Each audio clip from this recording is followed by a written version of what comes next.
तो चलिए आज बात करते हैं भारतीय बाजार में आई उस बड़ी गिरावट की। आखिर 12 मार्च को ऐसा क्या हुआ था, आइए इसे समझते हैं। आज की इस चर्चा को हमने 5 हिस्सों में बांटा है।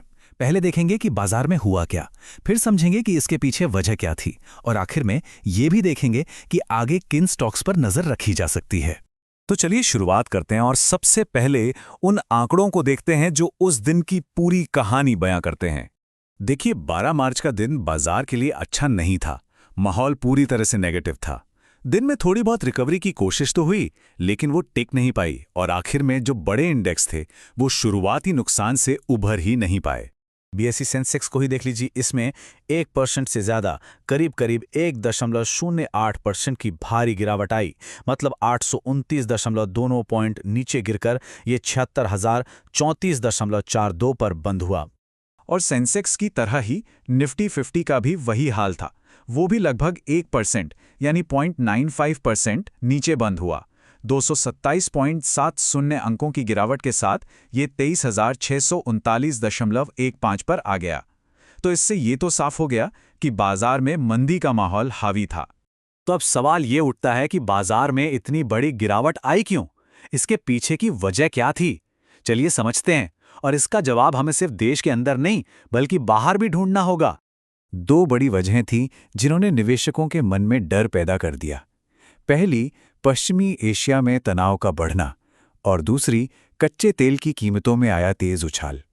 इन दोनों ने मिलकर बाजार पर एक बड़ा दबाव बना दिया।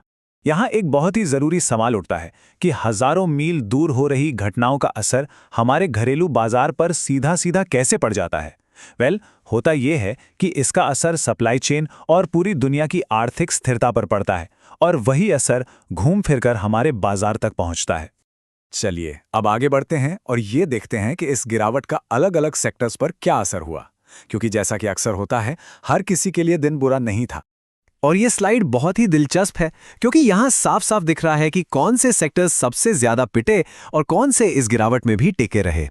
एक तरफ ऑटो, एफएमसीजी और प्राइवेट बैंक जैसे सेक्टर्स पर भारी दबाव था, तो वहीं दूसरी तरफ पावर, एनर्जी और कुछ पीएसयू स्टॉक्स ने काफी मजबूती दिखाई। और ये चार्ट उसी कहानी को और भी साफ कर देता है। देखिए, एक तरफ ऑटो सेक्टर है जो 3.19% तक टूट गया, और दूसरी तरफ कोल इंडिया जैसा स्टॉक है जो 5.34% की जबरदस्त बढ़त के साथ टॉप गेनर बन गया। कितना बड़ा अंतर है। अब बाजार की हालत को और गहराई से समझने के लिए कुछ टेक्निकल शब्दों को जानना जरूरी है। चलिए इन पर एक नजर डालते हैं। तो निफ्टी 50 के चार्ट पर एक बेरिश कैंडल बनी। अब ये होता क्या है? ये बस एक विजुअल सिग्नल है जो ट्रेडर्स को बताता है कि बाजार में बिकवाली का दबाव खरीदारी से कहीं ज्यादा था, मतलब बेचने वाले हावी थे। अगला टर्म है ओपन इंटरेस्ट, या जिसे OI भी कहते हैं। इसको आसान भाषा में समझें तो ये बाजार की दिशा पर ट्रेडर्स ने कुल कितने सौदे या दांव लगा रखें उसे मापता है। इससे ये अंदाजा लगता है कि बाजार में कितनी दिलचस्पी है और वो किस तरफ जा सकता है। तो ऑप्शंस डेटा से जो सबसे जरूरी बात निकल कर आ रही है वो ये है कि 24,300 के लेवल पर बहुत ज्यादा कॉल OI है। ये एक तरह से बाजार के लिए छत का काम कर रहा है, मतलब यहां से ऊपर जाना मुश्किल है। और वहीं 23,500 के लेवल पर अच्छा खासा पुट OI है जो एक फर्श या सपोर्ट का काम कर रहा है, जहां से बाजार को सहारा मिल सकता है।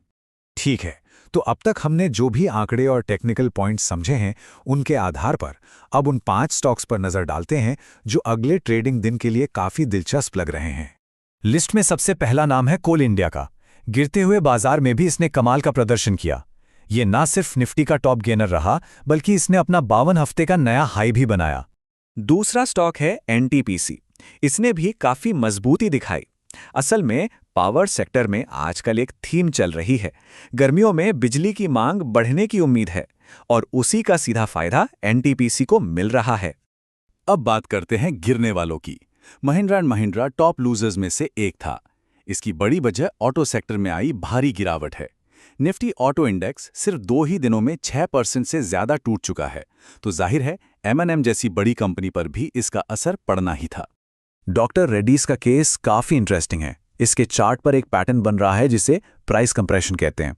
इसका मतलब है कि स्टॉक एक छोटी रेंज में फंस गया है, और अक्सर ऐसा पैटर्न किसी बड़े और तेज मूव से ठीक पहले बनता है। तो हो सकता है यहां से एक ब्रेकआउट देखने को मिले। और आखिर में है HPCL। इस स्टॉक पर नजर रखनी होगी क्योंकि इसमें काफी उतार चढ़ाव देखने को मिल सकता है। इसके फ्यूचर्स ओपन इंटरेस्ट में जो तेज बढ़ोतरी हुई है वो इशारा कर रही है कि कोई बड़ा प्राइस स्विंग आने वाला है। हाँ, लेकिन कच्चे तेल की बढ़ती कीमतें इसे थोड़ा रिस्की भी बना रही हैं। तो इन सब बातों के बाद हम एक अहम मोड़ पर खड़े हैं। बाजार एक ऐसी जगह पर है जहां से वो किसी भी तरफ जा सकता है। तो सवाल ये है कि ऐसे में क्या सावधानी बरतने का वक्त है या फिर इस उथल-पुथल के बीच कोई नया अवसर छिपा है।